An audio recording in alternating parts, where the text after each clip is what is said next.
here, and welcome to the first of our PALS podcast mini-series, where we will be chatting to the different student services on offer at QMU.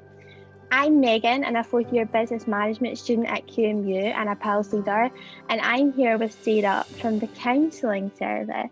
Hi, Sarah. Morning, Megan. Good to meet you.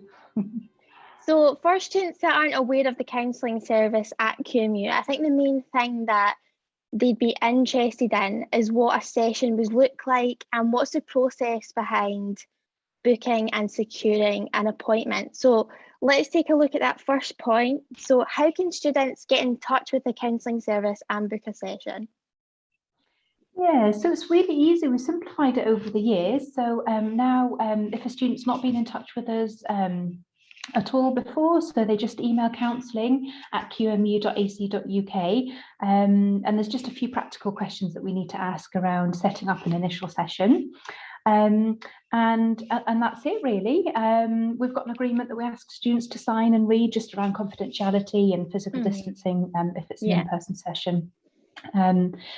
But that's it. So and then what an initial session would look like would be if it's in person. We've got a really lovely, relaxing, calm room here on campus. It's confidential. It's slightly stepped back from the main room, so it's a really kind of relaxing, calming place to be. And there'll be a few practical questions to go over.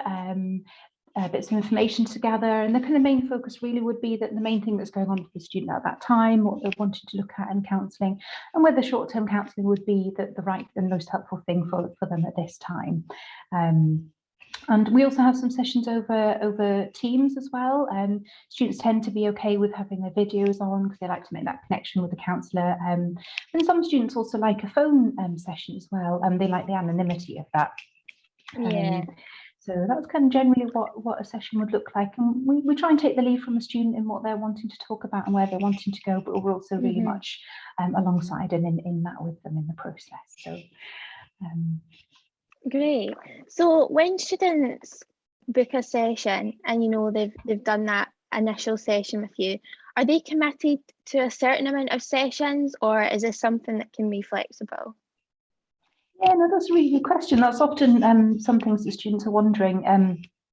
So we try and really be flexible and student-centred in our support. So it's important that we have that initial discussion, just to look at counselling, if there's anything else that might be more helpful. But normally counselling is something that can be helpful. It might be that session is enough, that one-off session. They might feel that they've got everything they needed, because we'll look at resources in that initial appointment and also make a plan forward together.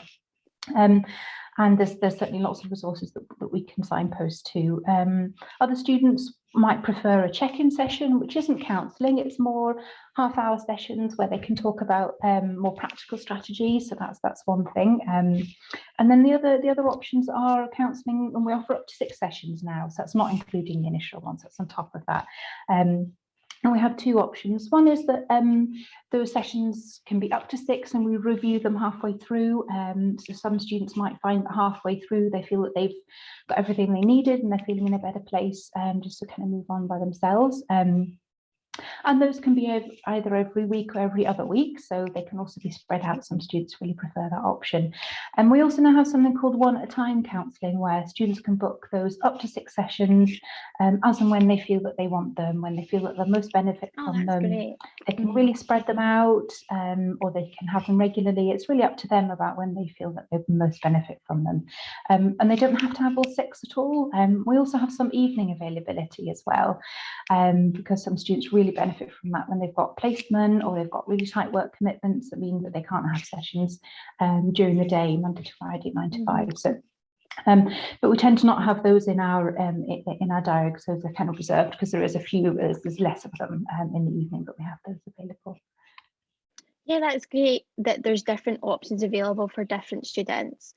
So yeah, that's definitely useful information for people where that might have been a barrier for them attending a session. And just to clarify, those 6 sessions are completely free, aren't they? Yes, yeah. We're definitely a free service, and if students wanted something longer term, then we can certainly help them look into how they can access something free through the NHS, or there might be something that they could pay towards in the community that would be longer term. But the short term QMU counselling is definitely free.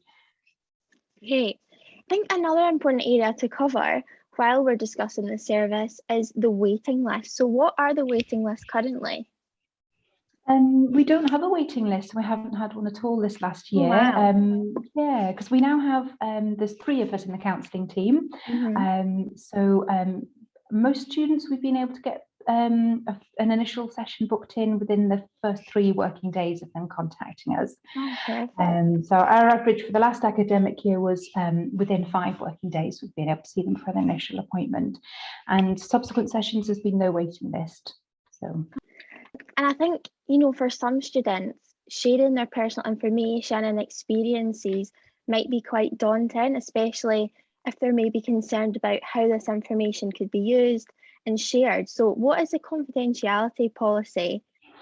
Yeah, so kind of beyond the technical things around data protection and GDPR, our kind of general principles around confidentiality are that what a student decides to share with us stays within the counselling service. Brief notes are made of each session, but those are kept confidentially, and it's only the counsellors and the head of student service can get access to those, and you only access them on a need-to-know basis. We do have work quite closely with other colleagues within student services. So on occasion, it can be helpful for us to speak to our colleagues around a service that might be more helpful to a student. And also if we're concerned about risk as well. We would only share minimum information that we needed to be able to liaise with our colleagues so that we can provide the best coordinated service on behalf of that student. Students often worry about their PATs, whether we're going to contact them or not, and we would certainly try and explore concerns with the student before making contact with a PAT. But sometimes if we just aren't able to get that permission, for example, if student just doesn't reply to any of our emails and calls, and we've kind of exhausted all the options within student services, sometimes we would need to speak to a PAT just if we have really serious concerns about a student. But other than that, the standard extensions to confidentiality apply around if there's immediate risk to life or serious concern around the safety or welfare of that student or someone else in their life. We would need to take that further.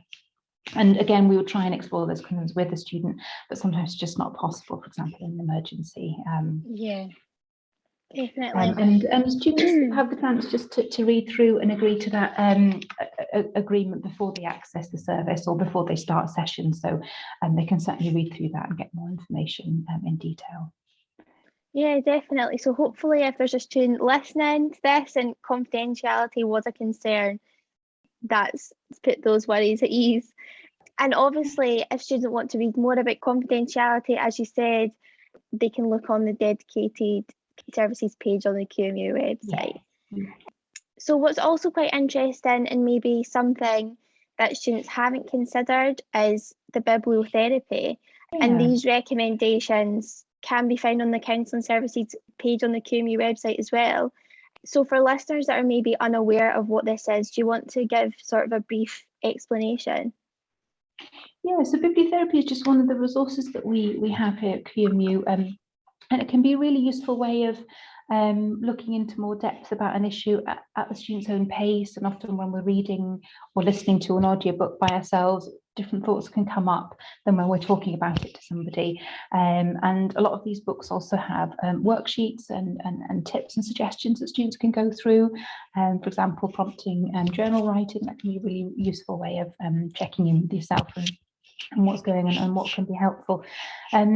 If a student has already done quite a considerable level of personal development, those are the books they can just go ahead and read. They're on the website. Other students, we suggest encourage them to talk about what they're reading with somebody that they trust. And that might be a counsellor, or it might be a close friend or family member, because it can involve getting to know things at a different level in a different way, and that can stir some things up. But Students also have access to Together All, which is a free platform for mental health support, and it also has some resources and self-help courses on there, so that's also really useful. And also on Student Central, which is something that students can log into that's only available for QMU students. We also have lots of resources on there as well around a whole range of wellbeing issues. So that's similar to bibliotherapy, but slightly different. Yeah, perfect. I think that is really insightful. And I think overall, you've managed to give an excellent explanation about what you can expect from the counselling service. So I think it would be a good idea, just to wrap up, that maybe if there is a student listening that feels like they would like to reach out, but they're a bit anxious to do so, what would be your advice? Yeah, so I would suggest, encourage and invite students not to hesitate getting in touch, because even if it's just that initial appointment, talking a bit about where they're at with things, looking at resources, a lot of that discussion is also around what they're already doing, the strengths and the things that they're doing already to try and cope and are doing to cope, because they are coping because they've got to that point already. And it might be that they find that counselling isn't the thing they need at this stage, that a lot of what they're feeling is probably normal and really natural to be going through, and they might not need counselling, but at least they've got in touch, because it's about building that connection, that relationship, becoming familiar with us, because then if difficulties were to worsen further down the line, then they really know that we're here, and it's so much easier to reach out once they know that we're people, we're approachable, we're accessible, easy to get in touch with, because often when things are a bit more serious, the levels of kind of stress can just mean that can get in the way of reaching out. Yeah, perfect. Well, thanks so much, Sarah.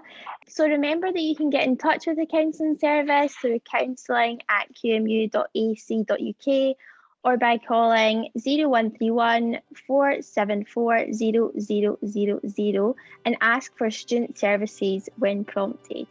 You can follow PALS QMU on Instagram to listen to our other podcasts in our student services mini-series, where we will chat to the disability, wellbeing, student funding, careers and employability and the effective learning service.